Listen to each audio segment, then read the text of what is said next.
మల్లికార్జున గారు, సో ఎవరి హయాంలో దేవాలయాలను కాపాడే ప్రయత్నం జరిగింది, ఎవరి హయాంలో దేవాలయాల్ని కూల్చివేసినా సరే రెస్పాన్స్ లేదు అన్న విషయానికి సంబంధించి ఒక ఎగ్జాంపుల్ని జగన్మోహన్ రెడ్డి చెప్పే ప్రయత్నం చేశారు. మీ అబ్జర్వేషన్ ఏంటి? ఎందుకంటే ఆయన చెప్పేది గతంలో ఏదైతే అంటే ఏదైతే కూటమి ప్రభుత్వం గతంలో అధికారంలో ఉన్నప్పుడు కూడా విజయవాడ ఫ్లైఓవర్ వేసినప్పుడు వందల సంఖ్యలో ఆ టెంపుల్స్ని కూల్చివేశారు. ఆ తర్వాత మా హయాంలో వాటిని రీబిల్డ్ చేశామన్నది ఒక చెప్పే ప్రయత్నం కూడా చేస్తూ ఉంటారు. సో మీ అబ్జర్వేషన్ ఏంటి, మీ అనాలిసిస్ ఏంటి దానిపైన? డాక్టర్ కాసిఫ్ గారు చెప్పినట్లుగా అండి, దేవాలయాలు ఎప్పుడు కూడా నెగ్లెక్ట్గా గురవుతున్నాయండి. అది ఇవాళ కూటమి ప్రభుత్వం కావచ్చు, ఇంతకు పూర్వం ఉన్నటువంటి వైసీపీ గవర్నమెంట్ కావచ్చు, అంతకుముందు ఉన్నటువంటి మళ్ళీ కూటమి నుంచి బయటకు వెళ్ళినటువంటి తెలుగుదేశం పార్టీ ఎప్పుడు కావచ్చు, నిరంతరం కూడా దేవాలయాలు భగ్నం కావటం, కొన్ని సందర్భాలలో ఈ రోడ్లకు అడ్డం వచ్చినాయని చెప్పేసి తెలియజే సంఘటనలు కానీ ఇవన్నీ ఉన్నాయండి. ఎక్కడా కూడా హిందువుల మనోభావాలను ఎవరూ పట్టించుకోవట్లేదు. ఇది చాలా స్పష్టంగా కనబడుతున్న విషయం.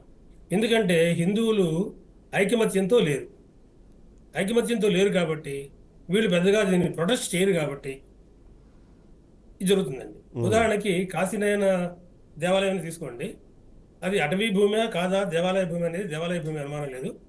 అయితే నేనేమంటున్నానంటే పగలు కొడుతున్నారని చెప్పి ఆయన మొత్తుకున్నారు. అవును, మరి టీవీలో కనబడుతుంది క్లియర్ కట్గా. మరి అప్పుడు ప్రభుత్వం స్పందించకుండా పగలు కొట్టేసిన తర్వాత అప్పుడు మేము తిరిగి మళ్ళీ దానికి డబ్బులు ఇస్తున్నాము, మళ్ళీ పునర్నిర్మిస్తాము అంటున్నప్పుడు ఈసారి నాకైతే అర్థం కూడా కనపడలేదండి. స్పష్టంగా మనందరూ చూస్తున్నాం, ఆయన చెప్తున్నారు కొన్ని ఏళ్లగా ఇక్కడ మేము అన్నదానం చేస్తున్నాం, బ్రహ్మాండంగా జరుగుతుంది కార్యక్రమం అని. పోలీసులు వెళ్ళారు, ఆయన బతిలాడాడు, కళ్ళ ముందు కనబడుతుంది, అయినా సరే కూలగొట్టారు. సరే కూలగొట్టడం తప్పనేది మరి ప్రభుత్వం గమనిస్తేనే కదా దాన్ని తిరిగి మళ్ళీ పునర్నిర్మిస్తామని చెప్తున్నారు. కనుక ఇది చాలా జాగ్రత్తగా మనం గమనించాల్సిన విషయం అండి. అంటే ఇక్కడ నేను కేవలము ఒక ప్రభుత్వాన్ని విమర్శించడము ఇంకో ప్రభుత్వాన్ని సపోర్ట్ చేయడం చేయట్లేదండి. దేశవ్యాప్తంగా కూడా ఈ కుహనా లౌకికవాదం పెరిగిపోయిందండి. కుహనా లౌకికవాదం అంటే అర్థం ఏంటంటే లౌకికవాదం వేరు, కుహనా లౌకికవాదం వేరు. ఈ కుహనా లౌకికవాదంలో వాళ్ళు స్పష్టంగా చేసిన పని ఏంటంటే ఇతర మతస్థులు అయితే వాళ్ళు ఆల్రెడీ యునైట్ అయి ఉన్నారు, అంతేకాకుండా ఊరుకోరు. అది నేను తప్పట్లేదు వాళ్ళని కూడా.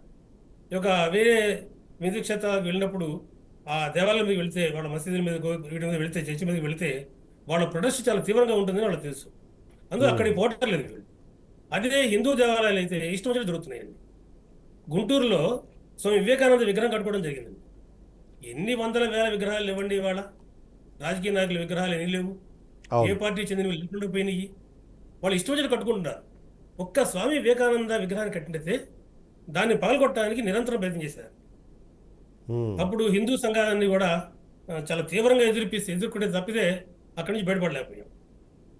అలాగే భారతమాత విగ్రహం కడితే అది రోడ్డు కట్టడం వచ్చి తీసేస్తే ప్రయత్నం చేస్తుంది. మరి ఇటువంటి విషయాలు చూస్తున్నప్పుడు మనకి ఏమనిపిస్తుందంటే ఇక్కడ ప్రధాన విషయం కుహనా లౌకికవాదము, లౌకికవాదం.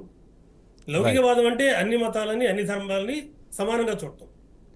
కుహనా లౌకికవాదం అంటే ఈ ఓటు బ్యాంక్ రాజకీయాలు ఇంకోటో ఎవరు ఎదురు తిరుగుతారో చూసుకొని దాని ప్రకారం చేయటం.